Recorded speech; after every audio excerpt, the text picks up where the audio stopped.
Hi, I'm Travis Stitt, and welcome back to the C-Suite.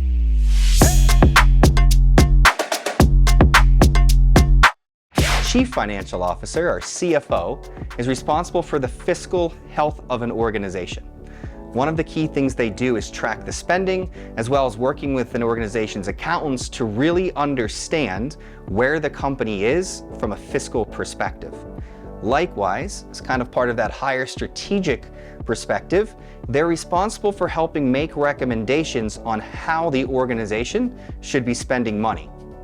So, from a small business perspective or your photography business, if you're putting on your Chief Financial Officer hat, there's a couple things that you can do right away. One is set a budget every year.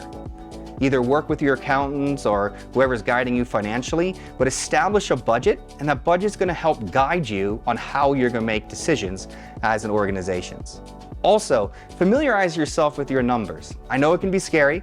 I know it's kind of high fidelity and not a lot of fun, but if you take the time every month to really review where you are financially, it's going to give you greater control of your organization and empower you to make decisions.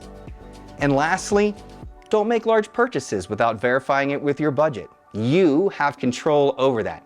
So as your Chief Financial Officer hat, make sure that every time your organization spends money, it's aligning with the mission and budget of your organization.